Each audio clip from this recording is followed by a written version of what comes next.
শেষের দিকে আসার পরে জাতিসংঘের যে রিপোর্টটা প্রকাশিত হয়েছে, জাতিসংঘ গত জুলাই আগস্টে বাংলাদেশে সংগঠিত যে মানবতা বিরোধী অপরাধ সেটার ব্যাপারে বিস্তারিত তদন্তপূর্বক তারা একটা রিপোর্ট প্রকাশ করেছেন, যেটা গোটা দুনিয়ার মানুষ এটা জানেন, যেটা অনলাইনে অ্যাভেলেবল আছে। আমরা সেই রিপোর্টটার কপি পেয়েছি এবং সেই রিপোর্টে খুব সুস্পষ্টভাবে তারা বলেছেন যে বাংলাদেশে জুলাই আগস্টে যে আক্রমণটা হয়েছে, যে মানবতা বিরোধী অপরাধটা হয়েছে, সেটা ছিল ওয়াইড স্প্রেড এবং সিস্টেম্যাটিক।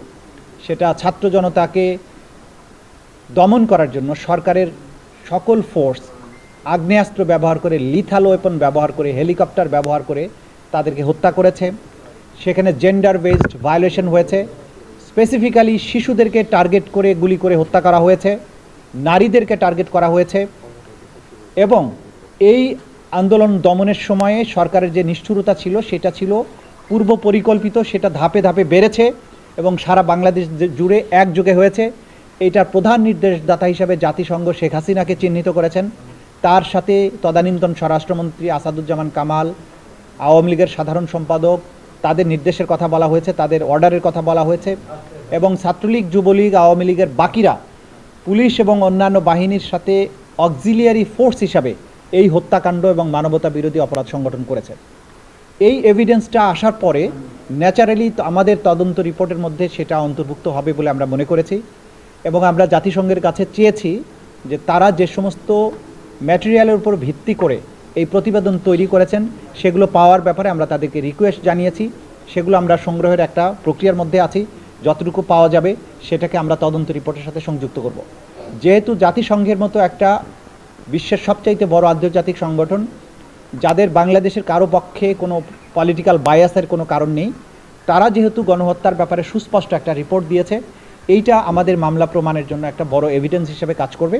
এই কারণে আমরা 2 মাসের সময় চেয়েছিলাম। আদালত আগামী 20 এপ্রিল এই পরবর্তী তারিখ নির্ধারণ করেছেন, এই সময়ের মধ্যে তদন্ত রিপোর্ট যাতে পাওয়া যায় সেটার ব্যাপারে বলেছেন। আমরা বলেছি যে আশা করছি আমরা এর আগেই তদন্ত রিপোর্ট দাখিল করতে পারবো। আদালত যেটা বলেছেন যে তাড়াহুড়া করতে গিয়ে তদন্ত রিপোর্ট যাতে কোনো ত্রুটিপূর্ণ না হয় সে ব্যাপারেও খেয়াল রাখবেন। আমরা এটা কোর্টকে জানিয়েছি। মানবতা বিরোধী অপরাধ হচ্ছে বিশ্বের সবচাইতে বড় অপরাধ এবং এটার তদন্ত প্রক্রিয়া বিশ্বের সবচাইতে জটিল এবং কমপ্লেক্স। এই কারণে এইটাকে যথাযথ প্রক্রিয়া অনুসরণ করে রিপোর্ট আমরা দেওয়ার চেষ্টা করছি। সেক্ষেত্রে আমাদের তদন্ত সংস্থা এবং প্রসিকিউশন দিনরাত কাজ করছেন। এই ব্যাপারে আমরা আপনাদের মাধ্যমে জাতির কাছে এটি মেসেজটা দিতে চাই যে আমরা দিনরাত কাজ করছি এবং আমরা তদন্তের একটা চূড়ান্ত পর্যায়ে আছি। আশা করছি খুব সহসাই এই রিপোর্টগুলো আমাদের হাতে চলে আসবে। বাকি যে মামলা ছিল ওবায়দুল কাদের সহ বাকি মন্ত্রীদের, তাদের ব্যাপারেও একই প্রেয়ার এবং একই এভিডেন্স কিন্তু এখানে কাজ করবে। সেই হিসাবে তাদের ক্ষেত্রেও আমরা একই আবেদন জানিয়েছিলাম, আদালত সেটা মঞ্জুর করেছেন। আজকে আরেকজন আসামি সোলাইমান সেলিম, যিনি পুরান ঢাকার একজন সাবেক সংসদ সদস্য হাজী সেলিমের পুত্র, তার বিরুদ্ধে আগেই গ্রেপ্তারি পরোয়ানা জারি হয়েছিল। তিনি অন্য মামলায় গ্রেপ্তার হয়ে জেল হাজতে থাকার কারণে এই তথ্য আসার পরে আমরা তাকে আমাদের এই মামলাতে শোন অ্যারেস্ট দেখানোর জন্য এবং প্রোডাকশন ওয়ারেন্ট ইস্যু করার জন্য আবেদন করেছিলাম। তাকেও 20 এপ্রিল আদালতে উপস্থিত করার জন্য নির্দেশ দিয়েছেন। এটা ছিল মোটা দাগে আমাদের কথা। আমরা যেটা আপনাদের মাধ্যমে বলতে চাই যে এই যে আসামি যারা এখানে আছেন তাদের বিরুদ্ধে আমরা যে ধরনের প্রমাণগুলো পাচ্ছি এবং প্রতিনিয়ত এর বাইরে আমরা বিশ্ববিদ্যালয়গুলোতে গণশুনানিতে যাচ্ছি, যাতে করে যে সমস্ত ভিকটিমরা তাদের সুযোগ হয়নি আমাদের কাছ পর্যন্ত পৌঁছার, বিশ্ববিদ্যালয়গুলোতে যখন আমরা গণশুনানিতে যাচ্ছি তখন দেখা যাচ্ছে শত শত ভিকটিম তারা আসছেন। তাদের মোবাইলে যে ধারণকৃত ফার্স্ট হ্যান্ড ইনফরমেশন, যে ভিডিও ক্লিপস, সেগুলো আমাদেরকে তারা দিয়েছেন। তাদের যে উপরে সংগঠিত নিষ্ঠুরতা সেগুলোর বিবরণ তারা দিয়েছেন।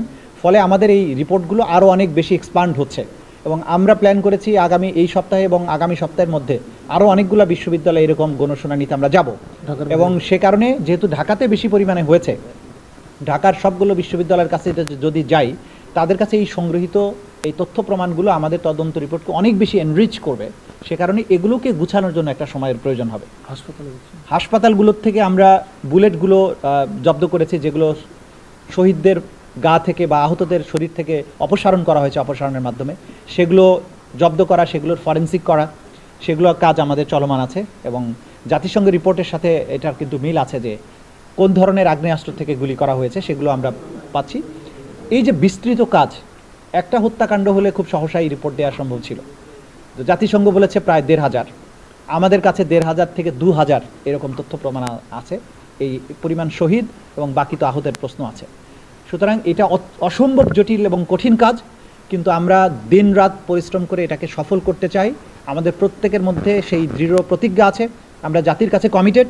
ইনশাল্লাহ আমরা খুব দ্রুততম সময়ের মধ্যে এটা কমপ্লিট করতে সক্ষম হব। আপনি কোর্টকে বলেছিলেন